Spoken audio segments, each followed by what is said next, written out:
चलिए स्टार्ट करते हैं। लास्ट सेशन मैंने कहा था हम लोग को ये एडजस्टमेंट्स देखनी है फाइनल अकाउंट में, इतनी एडजस्टमेंट्स देखनी है। इसके अलावा भी 2-4 और आएंगे, चिंता ना करना, लेकिन मेन ये एडजस्टमेंट्स हैं। डेप्रिसिएशन की जहां तक हम बात करते हैं, it is of no use to go again with that same chapter, we have done it already. हम लोग को दोबारा जाने की जरूरत नहीं है। आगे करें, जरा देखते हैं क्लोजिंग स्टॉक। और जब हम क्लोजिंग स्टॉक की बात करते हैं तो ये भी हम लोगों ने इन्वेंट्री वैल्यूएशन चैप्टर को देख लिया है, देखा है। इन्वेंट्री वैल्यूएशन में क्या देखा है?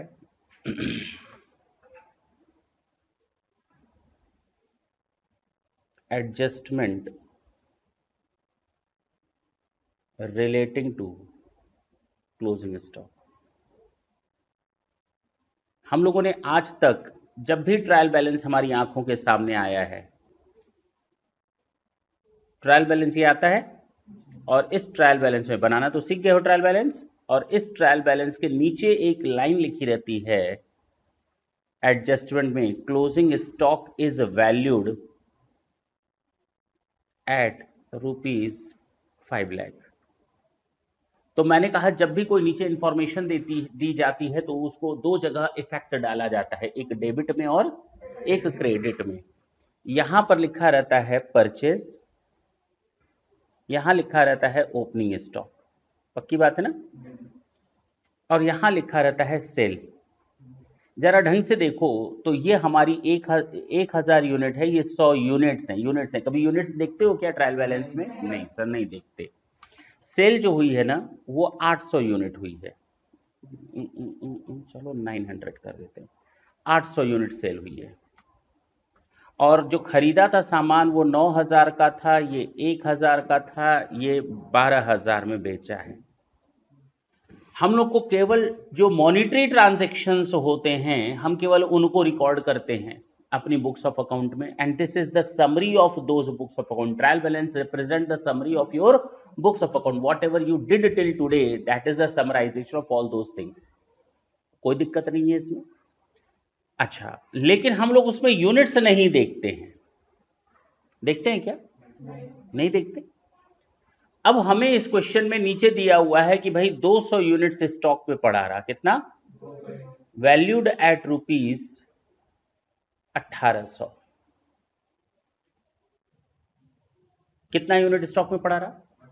हम लोग को यहां लिखना चाहिए था ना क्लोजिंग स्टॉक 200 यूनिट।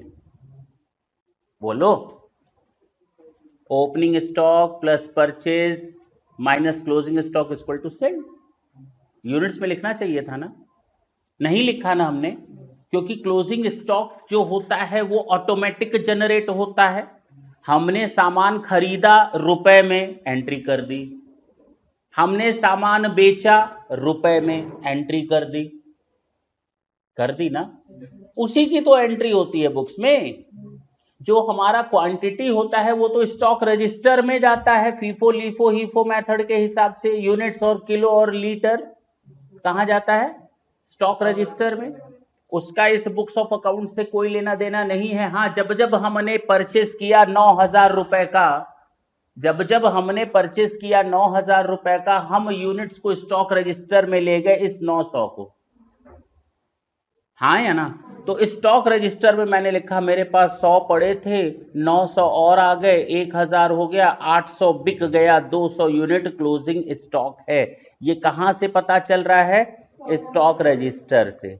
लेकिन अगर रुपीस की बात करें और इनको यहां से हटा दिया जाए अगर, तो क्या यहां से पता कर सकते हो कितना क्लोजिंग स्टॉक बचा हुआ है? It is of no use, or it is practically impossible to identify the quantity of the closing stock as well as the value। ना तो हम यूनिट्स पता कर सकते हैं यहां से, ना तो वैल्यू पता कर सकते हैं, जब तक कि हम इसका सहारा ना लें। लेकिन हर एक डेबिट के साथ हर एक क्रेडिट तो ऊपर वाला हुआ है, और क्लोजिंग स्टॉक की क्वांटिटी अपने आप आती है। इसको हम इवेंट भी कहते हैं, क्या बोलते हैं इसको? इवेंट भी बोलते हैं। और ये इवेंट मॉनिटरी टर्म्स में रिकॉग्नाइज की जा सकती है, और इसीलिए इस मॉनिटरी टर्म्स की इवेंट को हम रिकॉर्ड करते हैं अपनी बुक्स में। हमने 8000 का माल खरीदा, 10000 में बेचा, क्या हुआ? 2000।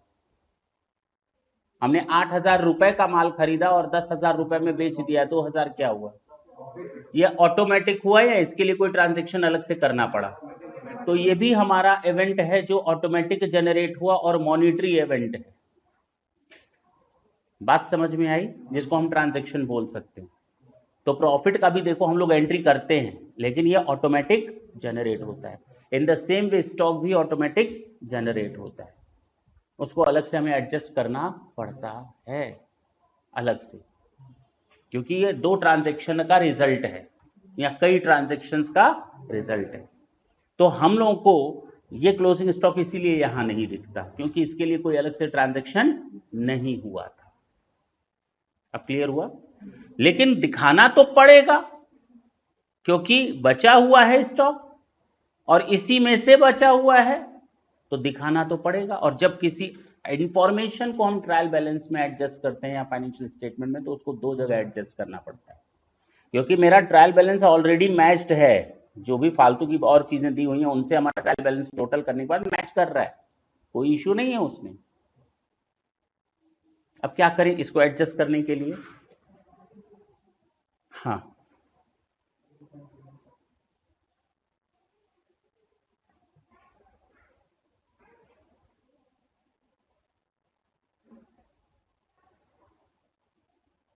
क्या करें?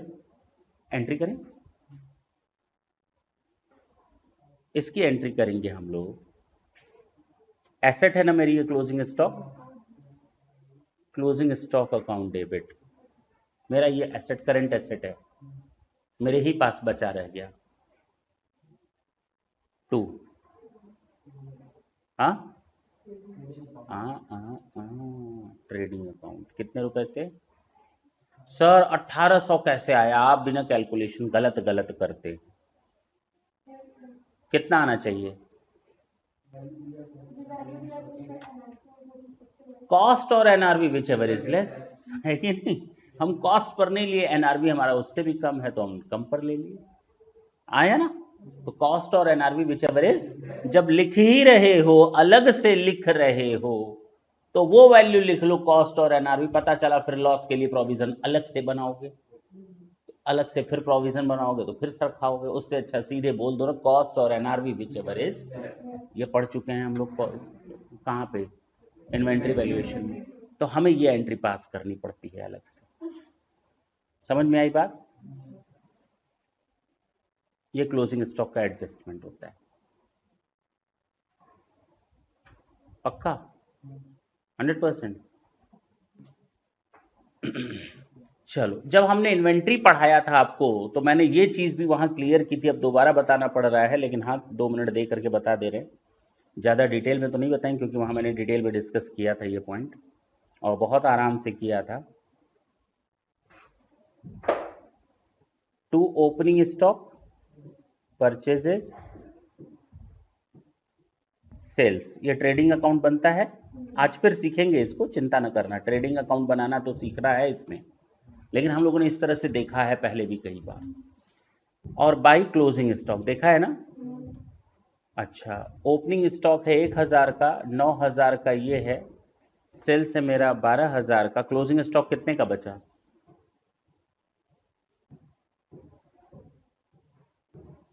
1800। अभी तो बताया था, अभी यही तो क्वेश्चन है। अच्छा, क्वेश्चन अलग है, नहीं वही है। 9000, 1000, 12000, 9000, 1000, 12000 और क्लोजिंग स्टॉक 18000।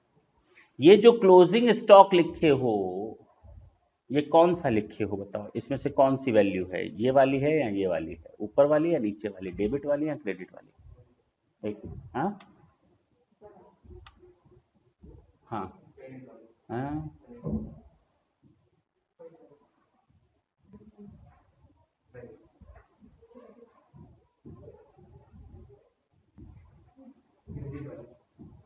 क्रेडिट वाली।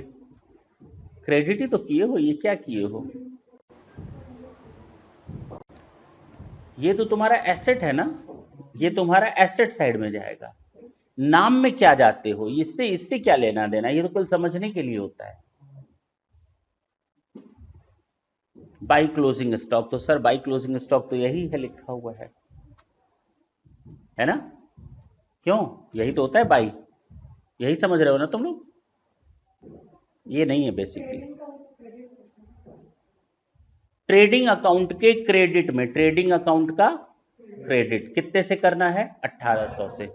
ट्रेडिंग अकाउंट का क्रेडिट कितने से करना है? 1800 से। वो मैंने कर दिया। क्यों? ये बताता है ये क्लोजिंग स्टॉक के कारण। बात समझ में आई?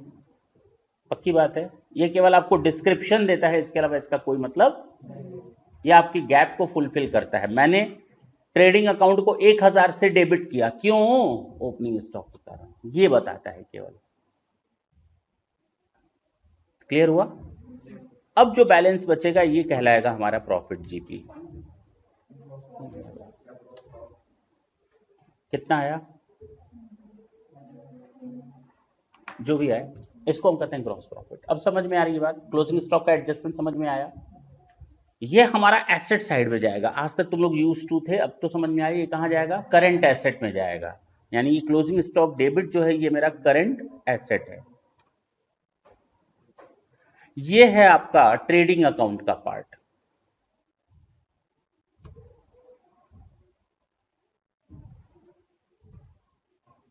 फिर एक क्वेश्चन आया,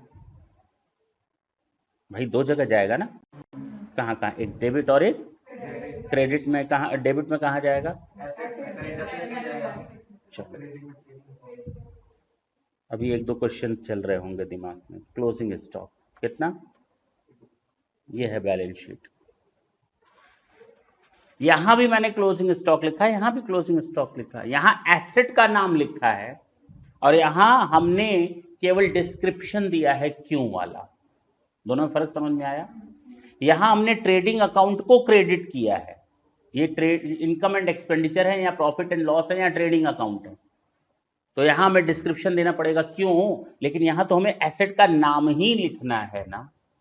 फर्क समझ में आया? चलो, ये डेबिट साइड होता है, डेबिट डेबिट साइड होता है, ये मैंने लिख दिया डेबिट। ये हमारा क्रेडिट साइड है, ये हो गया क्रेडिट। पक्की बात है? अब आते हैं एक और रीजन पता करते हैं। हम लोग इसको ये भी तो बोल सकते हैं कि ये वो स्टॉक है जो इस साल खर्च होने से रह गया। हमारे पास इतना स्टॉक था जिसको इस साल खर्च करना था, यानी बेच देना था। कितने रुपए का? 10,000 रुपए का स्टॉक था जिसको बेच देना। सारा स्टॉक नहीं बिक पाया, जितना बिक गया वो तो हमने इनकम मान ली, बाकी जो बिक नहीं पाया उसको भी इनकम साइड में लिखे हो, क्रेडिट साइड में लिखे हो। जो बिक गया उसको भी क्रेडिट साइड में लिखे हो, जो नहीं बिका उसको भी क्रेडिट साइड में लिखे हो। जबरदस्ती है। तो एडवांस ऐसे कैसे दिखाते हो तुम लोग? अगर कोई खर्चा ज्यादा हो जाता है जो इस साल यूज ना हो पाया हो, वो अगले साल होगा।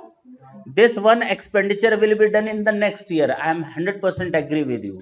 This closing stock will be consumed in the next year. तो अगले साल जब बनाओगे तुम लोग यही ट्रेडिंग अकाउंट, तो यहां लिख लोगे ओपनिंग स्टॉक, यही 1800 लिखोगे ना अगले साल।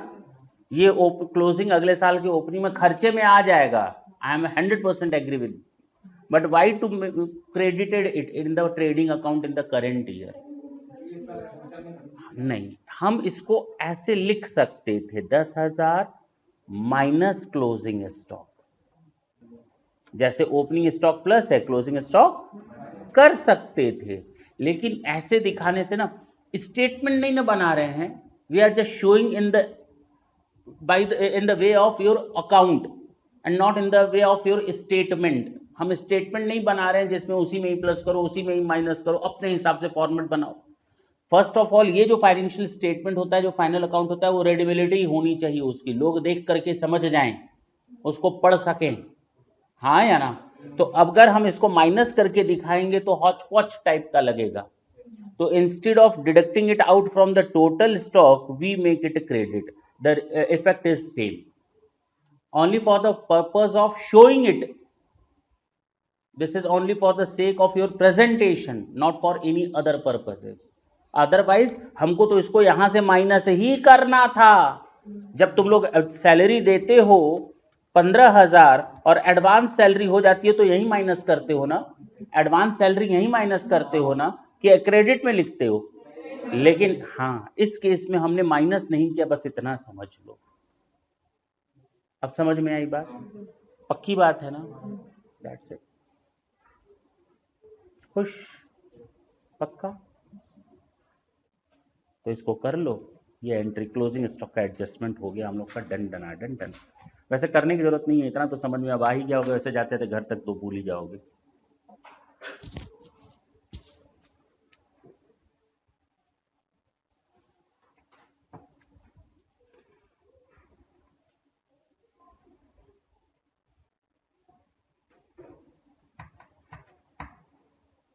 ठीक, अब हमारा दूसरा एडजस्टमेंट काहे का बचा? Advance income and advance expenses, वही चीज जिसको हमको अभी बताया मैंने।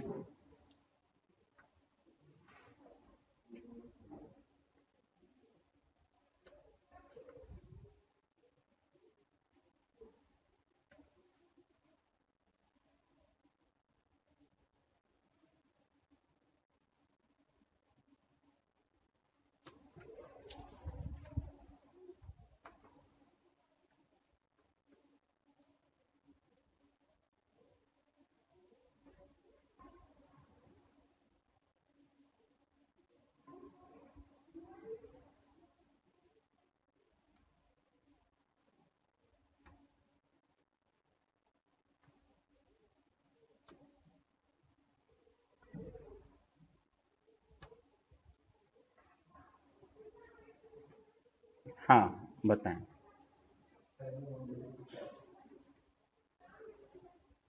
क्या एंट्रीज बनेंगी हमको ये बता दो।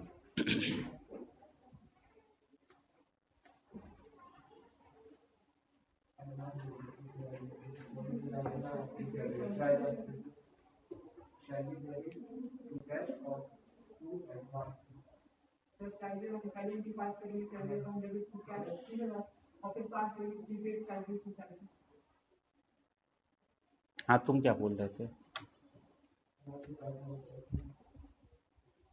बोलो। हम्म, क्या बोलो ना जल्दी।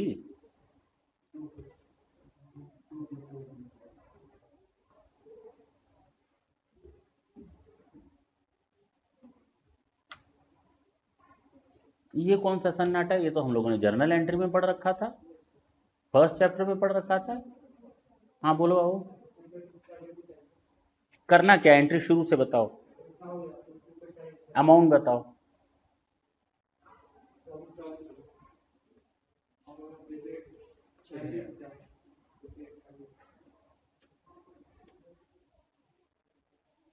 हाँ टू कितने से? कितने लोग कहते हैं ये गलत है? गलत है।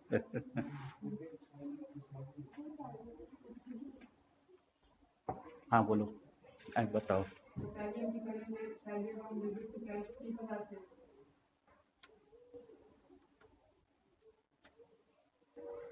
हम्म,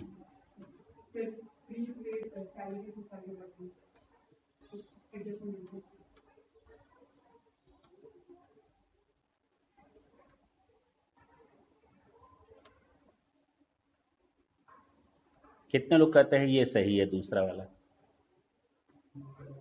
कितने लोग ए ऑप्शन में जाना चाहते हैं, कितने लोग बी ऑप्शन में जाना चाहते हैं? हाँ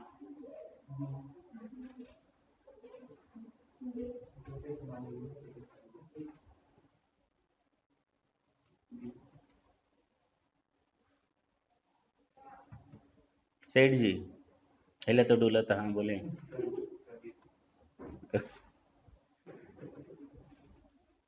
बिल्कुल ठीक है, ये सही है। क्योंकि जब जब लोगों ने सैलरी मांगी हमने तुरंत एंट्री पास कर दी, salary account debit to cash, without seeing whether we are paying them in advance. At the end of the year, at the time of finalizing the accounts or closing the accounts, we just made the entry for advance. हमने कितनी advance salary दे रखी है, और ये salary जानते हो advance क्यों है? ऐसा नहीं है जो पीछे, ये मान लो ये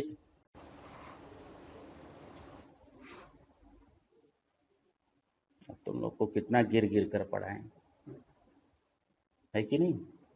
सोचना पड़ता है कि कहीं कोई चीज समझने में छूट ना जाए. देखें, हम अप्रैल, जनवरी, फरवरी, मार्च की एंट्री करते हैं, लास्ट के 3 महीने, ठीक है ना. जनवरी 24 salary account debit to cash. हमको देना था सैलरी 3000 पर मंथ, हमने दे दिया 5000. कितना दे दिया? हमने तुरंत सैलरी दे दिया 5000. जब महीना खत्म हुआ जनवरी 24 का, तो एंट्री कर दी मैंने prepaid salary debit to salary.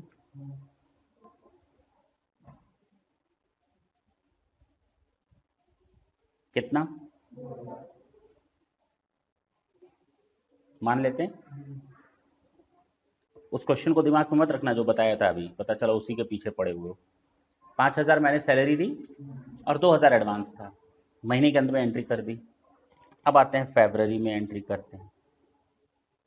ये जो एडवांस सैलरी दी थी ये किस महीने की दी थी? फरवरी की, है ना. तो सैलरी अकाउंट डेबिट 3000 देना था, बोलो, टू कैश हमको करना है. लेकिन हम कहेंगे सामने वाले से प्रीपेड सैलरी तो मैंने दे दिया है, उसको एडजस्ट करो. तो जो हम 3000 देने जा रहे हैं इस महीने का, उसमें से 3000 में से 2000 काटो, ये 1000 ले जाओ. गिर गया पैरों पर, कह रहा नहीं मालिक हमको 3000 पूरा चाहिए इस महीने का. मत काटिए, घर कैसे चलेगा मेरा? नहीं समझे मेरी बात? फिर मैंने उसको 3000 इस महीने का फिर दे दिया, यानी टोटल कितना दे दिया? हो सकता है समझे मेरी बात? फिर फरवरी के एंड में मैंने देखा हमने सैलरी उसको कितनी दे दी, देनी कितनी चाहिए थी? 2000 फिर एडवांस हो गया. फिर हम एंट्री करेंगे prepaid salary account debit to salary 2000. ये कब की सैलरी हो गई एडवांस? जो फरवरी में दे दी 2000 ज्यादा, वो किस? मार्च की थी. बहुत बढ़िया. अब मार्च 24 की बात करेंगे. वो आया हमसे सैलरी मांगने, हमने कहा देखो ये सैलरी ले जाओ, हमें टोटल तुम्हें देनी है 3000. तुम्हारी ऑलरेडी प्रीपेड है पिछले महीने, उसको हम एडजस्ट, ऐसे ही तो करते हो तुम लोग कि कोई और होता है, लेकिन आज तक तुम लोग ने इस तरह से नहीं देखा होगा. नहीं देखा ना बुक्स में, क्योंकि वहां तो केवल तुम लोग को लमसम बता दिया जाता है, लेकिन हम तो हर महीने एडजस्ट करेंगे ना उसको. मैंने जो आपको क्वेश्चन दिया है, मैंने कहा है एक हमको हर महीने 3000 सैलरी पे करनी है किसी वर्कर को, ठीक. अब देखते हैं हुआ क्या होगा लास्ट के 3 महीने में, जनवरी, फरवरी और मार्च में. हमने उठा लिया क्वेश्चन को जनवरी 2024 से, मान लेते हैं मार्च में हमारा साल खत्म हो रहा है, ठीक है ना. तो जनवरी 24 को मेरे पास मेरा एम्प्लॉय आया, कहता है हमको मालिक सैलरी दे दीजिए. तो मैंने कहा ले जाओ. तो मैंने उसको सैलरी दी, सैलरी अकाउंट डेबिट, बोलो, टू कैश. मैंने उसको 3000 देना था, क्योंकि हर महीने तो मैं उसको 3000 देता हूं. इस बार उसने कहा नहीं मालिक हमको 2000, मैंने उसको एडवांस दे दिया. लेकिन सैलरी देते समय तो मैंने दे दी सैलरी. जब महीने का अंत आया, जब महीना खत्म हुआ, तो मैं हिसाब करने लगा. मैंने देखा अरे मुझे देनी थी, मैंने दे दी 2000 प्रीपेड सैलरी है. तो मैंने एंट्री कर दी एडवांस सैलरी अकाउंट डेबिट यहाँ prepaid salary account debit to salary, कितने रुपए से? हाँ या ना? अच्छा, ये जनवरी का हिसाब किताब खत्म। फरवरी में आते हैं। फरवरी में आया, वो कहता है पैसा दीजिए मालिक, महीना खत्म हो गया, आप हमें टाइम पर नहीं देते। मैंने कहा ले जाओ, salary account debit to cash. मैं जब उसको सैलरी देने लगा तो पिछले महीने का एडवांस सैलरी दिखा, मैंने कहा ये लो एडजस्ट कर लो। कैसे एडजस्ट करेंगे बताओ? अच्छा, एडवांस सैलरी को क्या कर दें, मैं उससे कहूंगा ये लो सैलरी अपनी 3,000, 2,000 तुम्हें पिछले महीने दे चुके थे वो मैं काट ले रहा हूं, देखो अकाउंट भी कट गया, हाँ या ना? अच्छा, ये 2,000 सैलरी मैं काट ले रहा हूं और 1,000 कैश ले लो। लगा रोने, कहता हमको हमारे घर कैसा चलेगा, बच्चे तो हमारे भूखे रह जाएंगे, हमको 2,000 और चाहिए। मैंने कहा ठीक, तो हमने उसको 1,000 न देकर इस महीने भी उसको फिर से 3,000 दे दिया। टोटल सैलरी कितनी चली गई? अब समझ में आई बात? 3,000 इस महीने चली रही थी, 2,000 और दे दी एक तरह से। अब महीने के अंत में हम फिर देखेंगे, अरे सैलरी तो हमको देनी थी 3,000, हमने दे दी 5,000, क्योंकि देना तो हमको यहां पर 1,000 था ना, लेकिन मैंने कैश कितना दे दिया, फिर से 2,000 एडवांस दे दिया इस महीने। पिछली बार का एडजस्ट हो गया पिछली बार, लेकिन इस बार फिर नया दे दिया 2,000। ये नहीं कह सकते जो जनवरी में दिया वो अप्रैल में एडजस्ट करो, नहीं समझे? तो उसको तो हर महीने एडजस्ट करना पड़ेगा। फिर महीने के अंत में मैंने देखा, अरे ये क्या, इसमें तो एडवांस सैलरी है। तो हमने सैलरी अकाउंट से हटाया 2,000 और उसको एडवांस सैलरी मिलेगा। बोलो, ताकि हमेशा बुक्स में दिखता रहे सामने, आंखों के सामने। अब मार्च का महीना आया,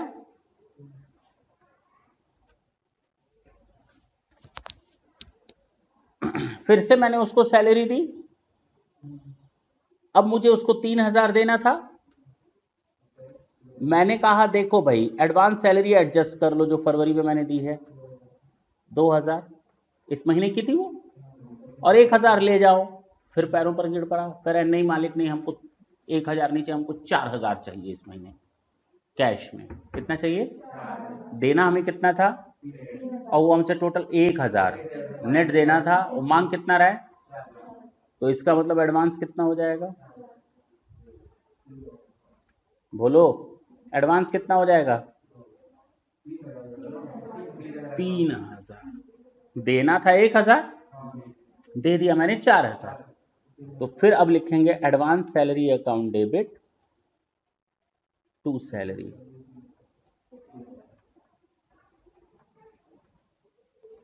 और यही लास्ट वाला जो एडवांस सैलरी है, यही हमारा बैलेंस शीट में एसेट साइड में जाता है। अब हमसे कोई पूछे कि पीएल अकाउंट अगर हम 3 महीने का बनाएं और बैलेंस शीट बनाएं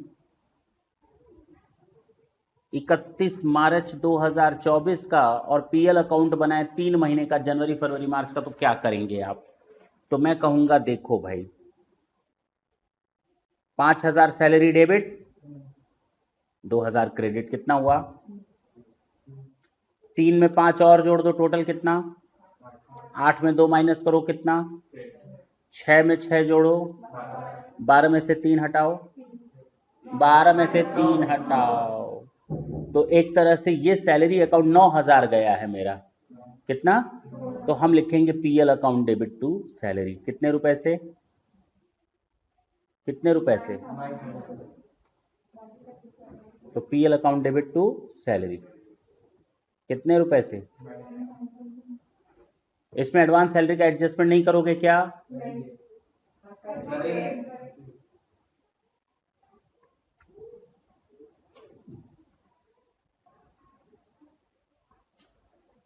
अरे बोलो, काहे को करोगे? ऑलरेडी करने के बाद तो तुम एंट्री कर रही हो, सब कुछ कर लिया तुमने, उसके बाद तो एंट्री कर रही हो, अब काहे का एडजस्टमेंट करोगी? अब कोई एडजस्टमेंट? अब सीधे एक तो ये सैलरी खत्म, कैश जो गया होगा गया होगा, उससे हमको क्या लेना देना, तो कैश अकाउंट में जाएगा, हाँ या ना। अच्छा, बचा क्या, एडवांस सैलरी, क्या बचा, तो जरा देखो, एडवांस सैलरी कट गया, एडवांस सैलरी कट गया, नया वाला एडवांस सैलरी आ गया। तो इसको हम दिखा दें, एडवांस एसेट हो गई मेरी ये करंट एसेट, कितना 3000। इसका मतलब टोटल जेब से गया कितना होगा, 12000। 9000 तो खर्चा है, 3000 एडवांस है। टोटल कितना गया होगा जेब से, पक्का, सोच लो, देखें, 5000, 8000, 4000, कितना हुआ भाई, टोटल हमने कितना दिया है, 9000 सैलरी का, 3000 एडवांस का, टोटल 12000, बात खत्म। दिख रहा है ना, वो कैश अकाउंट में एडजस्ट हुआ होगा। कुछ और बचा क्या, नहीं सर, सब जीरो बटा सन्नाटा हो गया।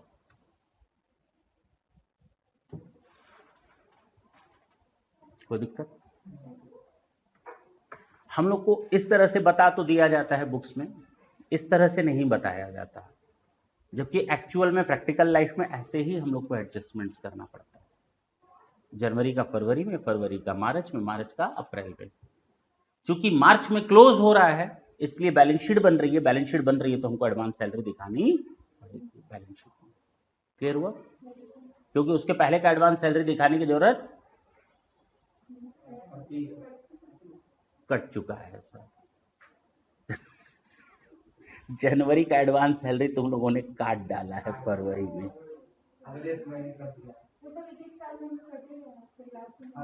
साल का नहीं, मंथली। मैं वही तो सिखाना चाह रहा हूं कि ये सालाना नहीं होता जो तुम लोग आज तक आदत डाले हुए हो।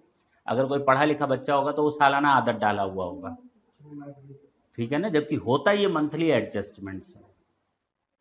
जैसे एडवांस सैलरी वैसे ही आउटस्टैंडिंग सैलरी, देखा जाए, पक्का ये समझ में आ गया होगा पूरा। अच्छा सर, हम लोग तब बैलेंस शीट में क्या, पीएल अकाउंट में भी हमको एडजस्ट करवाते हैं, सब बोलते हैं ना एडजस्ट करो एडजस्ट करो। तो असल में होता क्या, ये लास्ट वाली वो एंट्री करते नहीं है। कौन वाली एंट्री, ये वाली, ये एंट्री नहीं हुई होती है, और हमको जब बुक में दिया रहता है नीचे लिखा रहता है इतना एडवांस सैलरी पड़ा हुआ है ऊपर, तो ऊपर ट्रायल बैलेंस में इसका मतलब बिना इस एंट्री के एंट्री हुई है, हाँ या ना। तो जो ट्रायल बैलेंस दिखता है हमारा वो कुछ ऐसे दिखता है।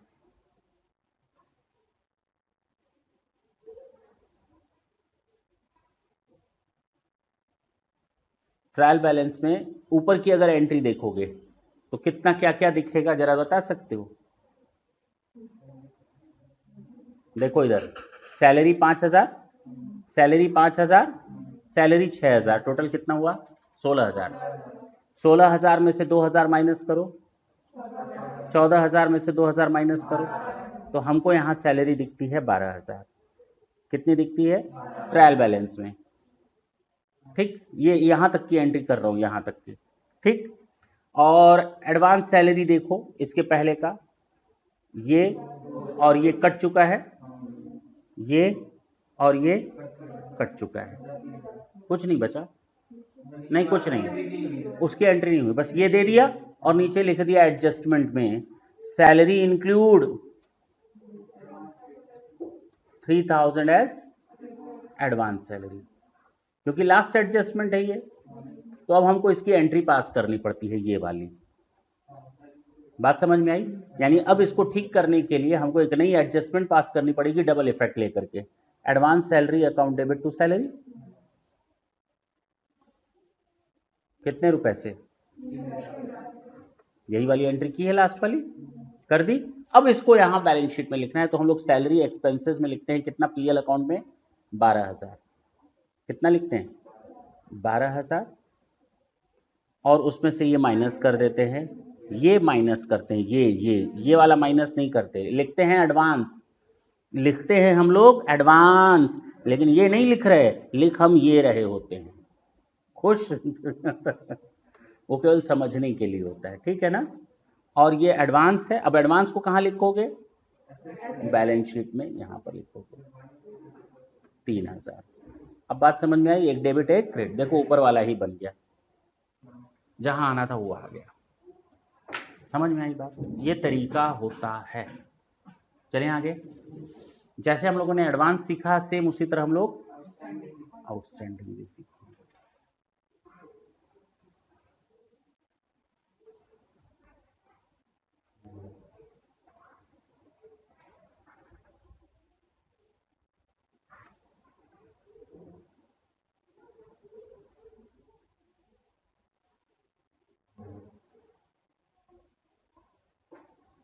कोई खर्चा बताएगा? कोई रेंट देख लें, पक्का?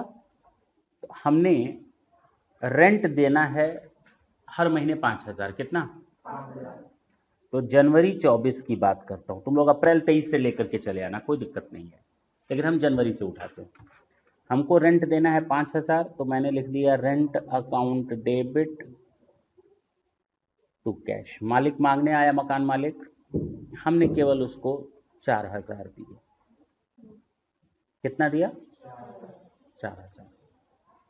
महीने के अंत में मैंने देखा, ओहो हमको देना कितना चाहिए था, 1,000 कम है, तो मैंने लिख दिया आउटस्टैंडिंग रेंट अकाउंट डेबिट। पक्का?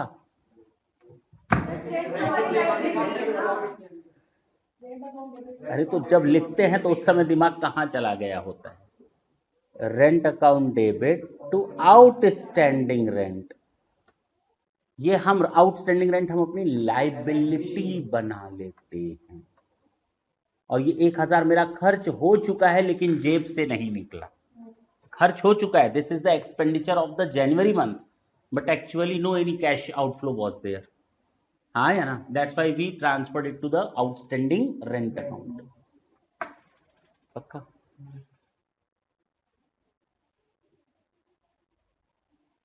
फरवरी महीना आया,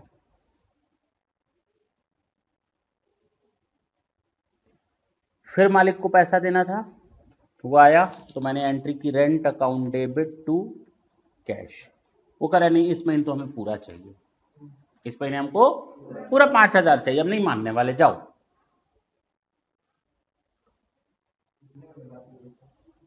तो मैंने लिख दिया कि भाई ठीक है मालिक, हमसे आप जेब से ले जाओ 5,000 पूरा, आपको 5,000 चाहिए, आप नहीं बर्दाश्त करेंगे इस बार, और इसमें से आपका पिछले महीने का कट गया आउटस्टैंडिंग रेंट अकाउंट डेबिट 1,000, यानी जो मैंने रेंट दिया एक्चुअल में मैंने आपको 4,000 ही दिया है।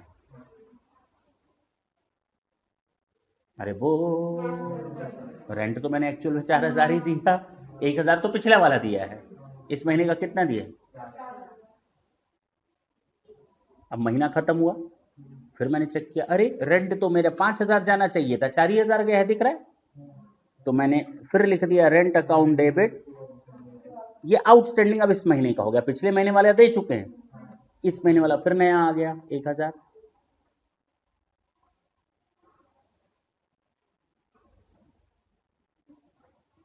अब आते हैं किस महीने में? मार्च। मालिक मांगने आया रेंट, तो मैंने कहा rent account debit to cash. पैरों में गिर गए उसके। मैंने कहा कोरोना है मालिक, पैसा नहीं है, नहीं दे पाएंगे, दे ही नहीं पाएंगे, जाओ। तब क्या करें? जीरो एंट्री हो जाएगी, इसका मतलब कोई एंट्री करने की जरूरत ही नहीं है। बोलो। महीने के अंत में मैंने देखा कि पिछले महीने का तो है ही है, rent account debit to outstanding rent कितने रुपए से? 5,000 से। बस हम यही मुंह से निकलवाना चाह रहे थे। 1,000 तो आउटस्टैंडिंग चल ही रहा है भाई, 1,000 का तो यहां रखा ही हुआ है आउटस्टैंडिंग में लाइबिलिटी। कहां खत्म हुई? कहां खत्म हुई? कहां खत्म हुई? वो 1,000 की लाइबिलिटी तो फरवरी में अभी भी खड़ी हुई है, उसका पेमेंट कहां गया है?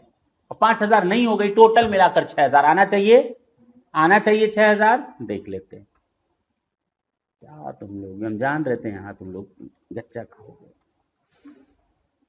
रेंट कितना देना था? 5,000। बोलो जेब से कितना निकला? चलो इस महीने 1,000 तक कट गया, पक्का। फिर रेंट देना था 5,000, देखो 5,000 पक्का। अभी भी ये कटा नहीं है, देखो तो बोलो, ये भी बचा हुआ। देखो पिछला वाला आउटस्टैंडिंग रेंट ये कट गया था, इस बार वाला अभी बचा हुआ है, ये अभी भी बैलेंस है और ये नया बैलेंस है। टोटल कितना बैलेंस है? अगर तुम लोग यहाँ 6,000 कर दोगे तो 7,000 हो जाएगा। काहे अपने सर पे हथौड़ा मारना चाह रहे हो? 1,000 का तो अपनी लाइबिलिटी दिखाए ही हो, वो तो अभी मीट आउट हुई नहीं है, तो 1,000 तो लाइबिलिटी दिख रही है, 5,000 और जुड़ गई इस महीने की, टोटल 6,000 की लाइबिलिटी हो गई। बुझाया या बुझ गया? बुझ गया। हमें मालूम था तुम लोग 6,000 ही चकोर हो गए। समझ में आई बात? ये तरीका है। और हमें क्वेश्चन में दे देता है एक लाइन, आउटस्टैंडिंग रेंट है 6,000, तो हम लोग एंट्री कर देते हैं, rent account debit to outstanding rent, क्योंकि खर्चा तो हो चुका है लेकिन गया उसकी एंट्री नहीं हुई है, तो rent account debit to outstanding rent, salary account debit to outstanding salary, expenses account debit to outstanding expenses. बस नोट कर लो इसको। समझ में आया?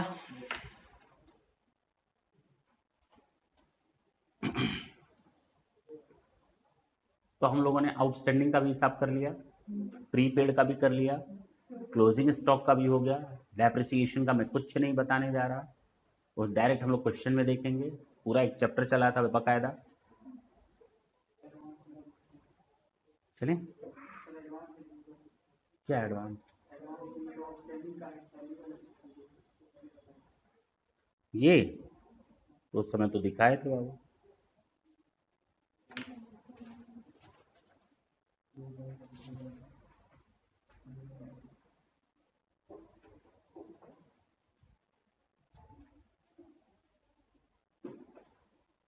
तो हम लोगों ने ये भी कर लिया, ये भी कर लिया,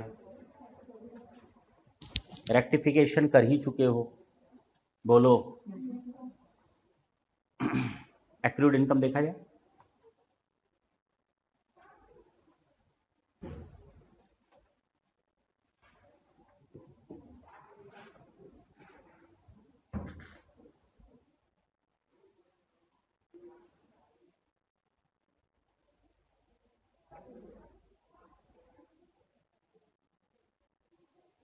इनकम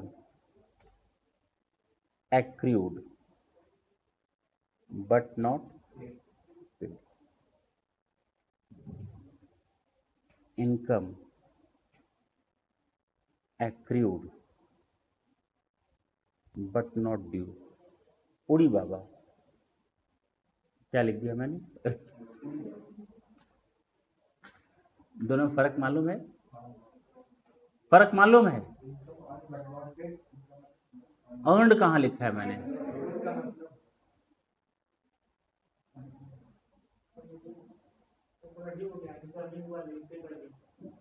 क्या फिर से बोल जरा जो तू बोला रे। ऊपर वाला ड्यू हो चुका है, दिए नहीं है, तो इसका मतलब आउटस्टैंडिंग इनकम हो गई। इसका मतलब यही हुआ ना, आउटस्टैंडिंग इनकम। जैसे आउटस्टैंडिंग खर्चा होता है उसी तरह से तुम बोल रहे हो। बोलो ना हाँ, बोलो हाँ। अच्छा, सही है ये। हाँ बोलो आगे। ड्यू हो चुका है लेकिन पेड नहीं हुआ, यानी हमको मिलना चाहिए था लेकिन मिलना चाहिए था, मिला।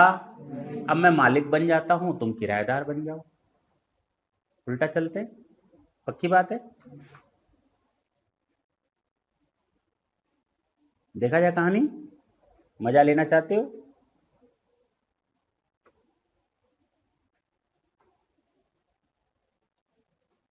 जनवरी 24 की बात करते हैं। मैं गया, मैंने कहा किराया दो 5,000। तुमने रोते हुए कहा मालिक नहीं है पैसा। मैंने कहा कुछ तो दो। तुमने कहा 3,000 है। मैं अपने यहाँ आया, एंट्री किया, cash account debit to rent कितना मिलना कितना चाहिए था? 5,000। ड्यू तो हो चुका ना 5,000, मिलना चाहिए था ना। वो जो मिलना चाहिए था जनवरी में वो मेरी इनकम है ना, तो मेरा रेंट और मिलना चाहिए था 2,000।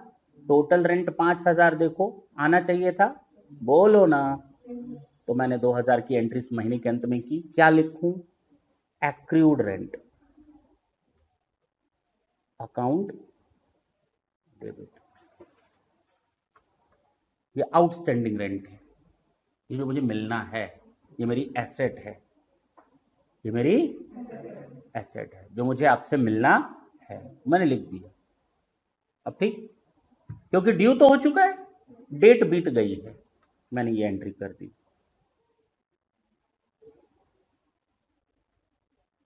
ड्यू कब होता है रेंट? महीने की 1 तारीख को, 10 तारीख को, 15 तारीख को, 25 तारीख को, 30 तारीख को। कब ड्यू होता है?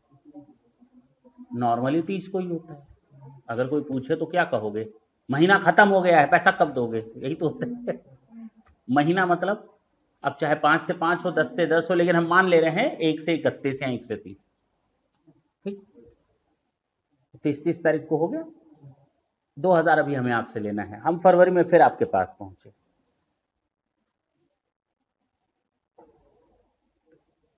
तुम पास तो हम जैसे ही पहुंचे तो आप लोगों ने कहा कि मालिक पैसा नहीं है, हम दे ही नहीं पाएंगे।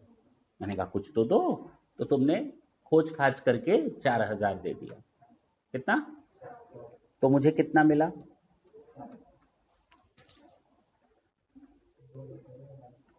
Cash account debit to rent मुझे 4,000 मिला। लेकर मैं आया, एंट्री कर दिया, लेकिन मैंने देखा अरे इस रेंट में पिछले महीने का शामिल है 2,000, ये वाला मुझे मिला है। तो मैं यहाँ पे इस महीने के रेंट में डालूंगा 2,000 और पिछले महीने का एक्रूड रेंट काटूंगा 2,000। बात समझ में आई? यानी मुझे इस महीने का मिलना चाहिए था, मिला कितना? 2,000। कैश के पीछे क्यों जा रहे हो तुम लोग? रेंट के पीछे जाओ। कितना मिला? इस महीने का केवल रेंट 2,000 मिला, यानी इस महीने का अभी भी 3,000 बाकी हो गया। तो उस एक्रूड रेंट की एंट्री कर दें। फिर से एक्रूड रेंट अकाउंट डेबिट, ये इस महीने का ड्यू हो गया 3,000, क्योंकि हमें दिख रहा है इस महीने का रेंट मैंने लिखा है 2,000, होना चाहिए 5,000, होना चाहिए 5,000, लिखा है 2,000, 3,000 और जोड़ दिया। ये जो एक्रूड रेंट है ये कट गया है यहां से। अब फर्क समझ में आया? तो इस पिछले महीने का सब जीरो हो गया हिसाब, इस महीने का फिर 3,000 आपके ऊपर बकाया हो गया। अरे वो मैंने बोलो तो नहीं बोला, वो बोला, तुम लोगों ने बोल दिया। अरे वाह। मार्च 24 की बात करें, मैं फिर आपके पास आया।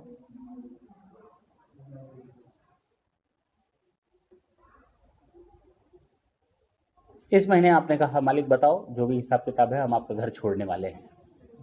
आपने क्या बोला? तो मैंने कहा पिछले महीने का पूरा करो, इस महीने का भी पूरा करो। महीना तो बीत गया है, कौन सा महीना चल रहा है? अप्रैल। मैं मार्च का पैसा कब लेने जाऊंगा चोट्टों? अप्रैल में। अप्रैल में ही तो जाऊंगा, 2 तारीख 3 तारीख जो भी जाऊं। तुमने मार्च का पैसा दिया, मार्च में ही जो दिया, जैसे ही मार्च आया 1 तारीख से 31 तारीख के अंदर तुमने उनको कैश दिया, तो मैंने एंट्री की cash account debit to rent, 5,000 दे दिया तुमने। कितना दे दिया? जिसमें पिछली बार का भी तो 3,000 होगा ना, तो मैंने लिख दिया एक्रूड रेंट। कितना? आपने हमको टोटल दिया कितना? 2,000 मेरा इस महीने का हुआ, यानी मार्च महीने का 3,000 अभी भी लेना है, तो मैं लिख दूंगा rent account debit, sorry accrued rent account debit to rent. 5,000 हो गया इस महीने का फिर, हाँ या ना? 10 अप्रैल को आपने कहा मालिक हम जा रहे हैं छोड़कर। कब आए? कब आए? अब मार्च तक का तो हिसाब किताब तुम लोग समझ गए कैसे करना है। बैलेंस शीट में कितना दिखना है? आउटस्टैंडिंग रेंट, एडवांस मतलब एक्रूड रेंट या आउटस्टैंडिंग रेंट 3000 दिखेगा। ऊपर वाले तो सब कट चुके हैं, 3000 ही दिखेगा, यानी वो हमें आपसे लेना है। अगले महीने 10 तारीख को आप आए, हमसे कहा हम जा रहे हैं। मैंने कहा रेंट दो, तो तुमने कहा मालिक रेंट तो 30 अप्रैल को ड्यू होगा ना, तब मांगना।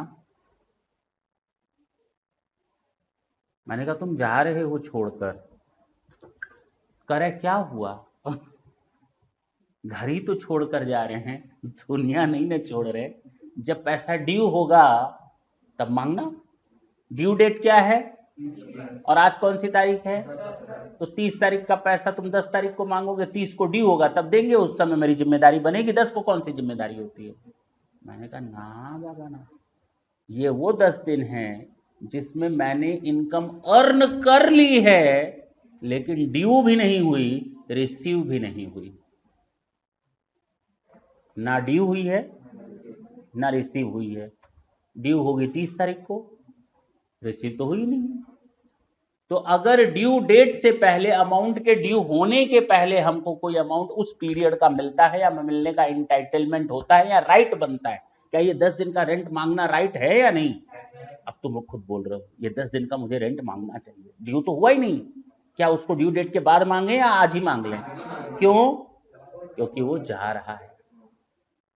अब बात समझ में आई? इसको हम कहते हैं unearned income. Amount not due but earned, not due not received but earned. अब समझ में आई बात? न ड्यू हुई है न रिसीव हुई है, लेकिन अर्न हो चुकी है। इसको हम ये कहते हैं दूसरा वाला हिसाब। कितने गयो? इनकम एक्रू अर्न हो चुकी है लेकिन ड्यू अनअर्न्ड। ये एक्रू हुई है, पेड नहीं हुई है। ये एक्रू हो चुकी है लेकिन ड्यू ही नहीं हुई है। इसका मतलब ये ड्यू हो चुकी है, पेड नहीं हुई। इसका मतलब ये ड्यू ही नहीं हुई और पेड हुआ नहीं हुआ, बात की बात है। तो हम मुझसे पैसा मांगे, अब जाएगा अप्रैल में मान लेते हैं, तो उसका हिसाब निपटाना है। तो मैं उससे कहूंगा पैसा दो, कितना मांगूंगा? 10 दिन का 1000 और पिछला वाला जो बचा हुआ है 3000। पिछला वाला 3000 और 10 दिन का 1000, टोटल कितना मांग लूं? 4000। तो कैश अकाउंट डेबिट 4000 में लूंगा उससे 2। अनअर्न्ड रेंट 1000 और एक्रूड रेंट लास्ट मंथ वाला वो मांग लिया मैंने, कितना? और महीने के अंत में हम अनअर्न्ड रेंट को खत्म कर लेंगे और रेंट अकाउंट में ट्रांसफर कर देंगे। उसी समय लोग क्या करते हैं, उसी समय कर देते हैं, हिसाब खत्म होता है उसी समय रेंट में ट्रांसफर कर देते हैं, ठीक है ना? लेकिन ये अगर एक्चुअल अकाउंटिंग देखो तो ऐसे होनी चाहिए। कुछ समझ में आया? दोनों चीजें इसमें कवर हुई ना? Income accrued but not due, unearned वाला income accrued but not paid, due हो चुका है पेड नहीं। फर्क समझ में? नोट कर लो।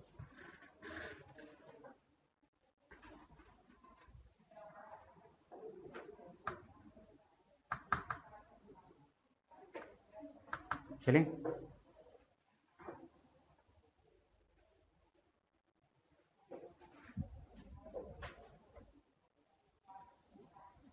अब याद रखेंगे आप लोग, नेक्स्ट सेशन में हम लोग इस पर पूरा ध्यान देंगे। किस पर? डेटर से रिलेटेड जितने भी एडजस्टमेंट्स होते हैं वो नेक्स्ट सेशन में खत्म करेंगे, और उसके बाद हम लोग अपने क्वेश्चन बैंक पर चलेंगे। ठीक, टाटा बोले।